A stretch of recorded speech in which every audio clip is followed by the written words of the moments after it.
In November 2022, Qatar will host the most popular sporting event on the planet, the FIFA World Cup.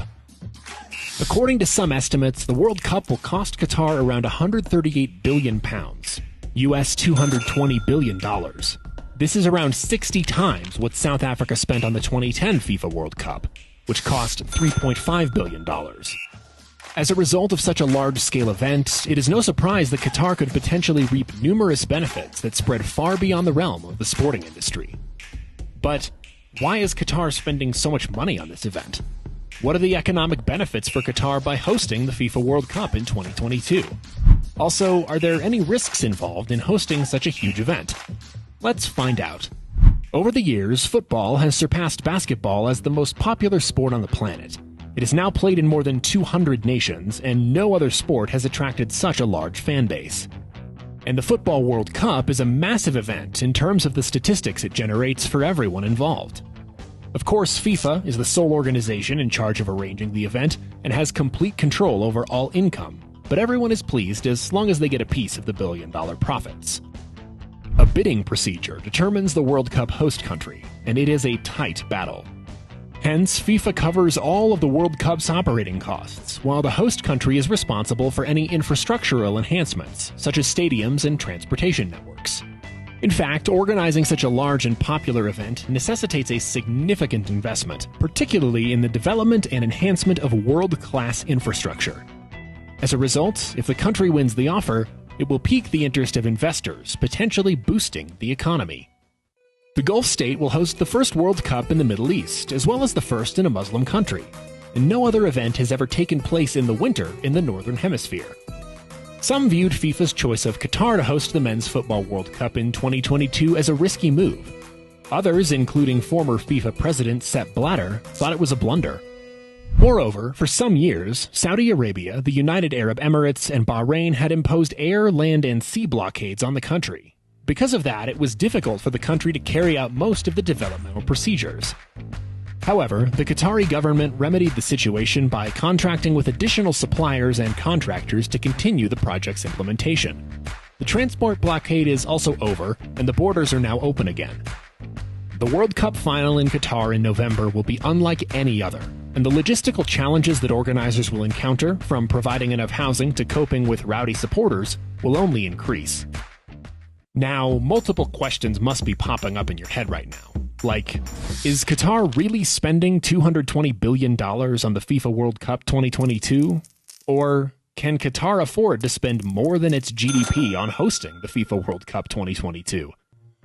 Well, it is a vast amount, but Qatar can afford it. The little country, which has a population of less than 3 million people, is rich in oil and gas, with a GDP per capita of $62,000, 46,000 pounds. It is one of the world's wealthiest countries. Qatar has the financial means to spend more than previous World Cup hosts. Yet while Qatar's bill for hosting the World Cup looks almost otherworldly, the breakdown of costs points to its wider aims of economic diversification. Let's break down all the expenses here to get a clear picture. A total of $48 billion will be spent on air-conditioned stadiums, $77 billion on amenities for soccer fans and players from around the world, and $45 billion on the development of Lusail City.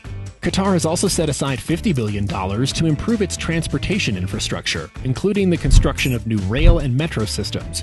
An 85-kilometer railway network will be built as part of the $3 billion project, which will comprise an East Coast link, a high-speed link, a freight link, and a light rail system. Qatar's government plans to spend $17 billion to expand its hotel and guest housing capacity to 80,000 rooms, well exceeding FIFA's requirement of 60,000 rooms. The primary transit gateway for the flood of travelers will be the new Doha International Airport, which is now undergoing an $11 billion expansion. So, what benefits is Qatar getting for spending such a large chunk of money? Why does Qatar want to host this World Cup? The literal response would be that Qatar has a specific affinity for sports. Qatar has successfully hosted a number of international sporting events. It has previously held Asian Games. However, the actual answer is that it is a wealthy country that can afford to hold such a large event. In fact, Qatar's government is always looking for new ways to diversify its economy, and hosting international events and conferences is one of them. The World Cup is a major worldwide event that has a significant economic impact on the hosting country. Therefore, Qatar wants to host this event. Another main factor is that the Qatari GDP will show a noticeable rise. Productions, incomes, and expenditures would all increase as Qatar's GDP rises. The economy is forecast to expand by 3% over the medium term, aided by sustained investments tied to hosting the Football World Cup, according to World Bank statistics. Furthermore, there is predicted to be an increase in investment in the country, as a large number of visitors returning to Qatar and an increasing rate of employment will improve the country's residents' living conditions. Qatar will attract several local and international corporations to invest in various new projects as a result of hosting the World Cup 2022. Many local businesses will open to supply the local market with the supplies needed to complete the projects. These businesses will be able to increase their output. And by the end of 2022, the production number will be modified.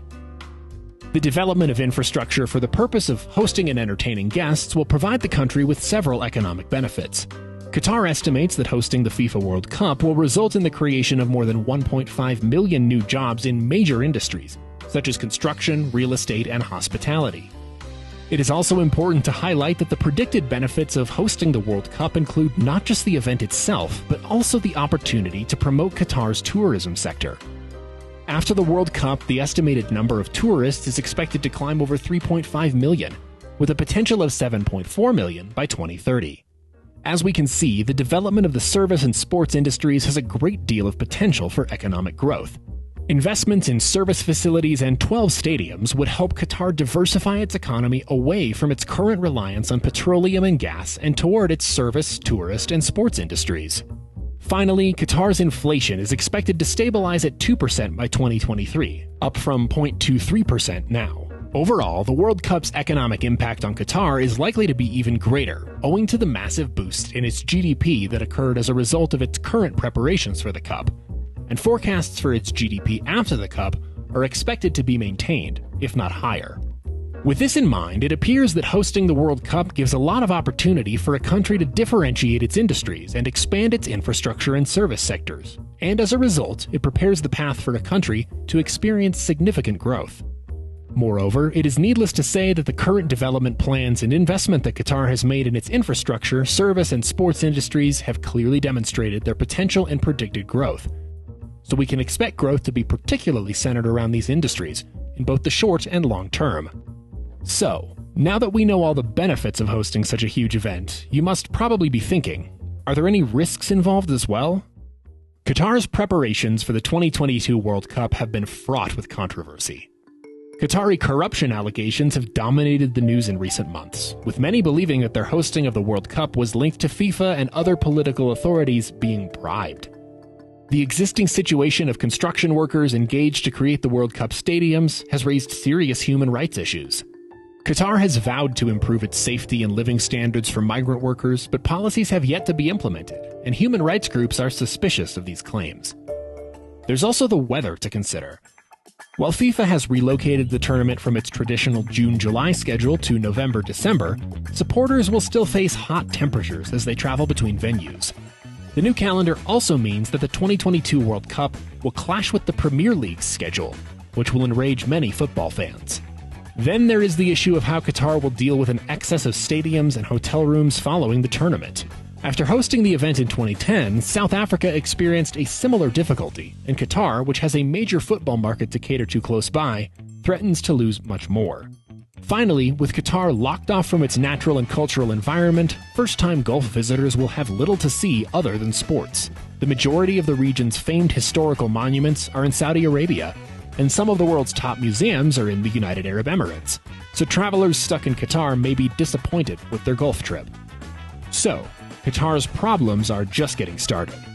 To hold a successful event, it must overcome significant logistical challenges and accommodate supporters from all over the world who have different cultural and religious values. What are your views about this?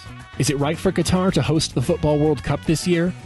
Do share your views in the comment section below.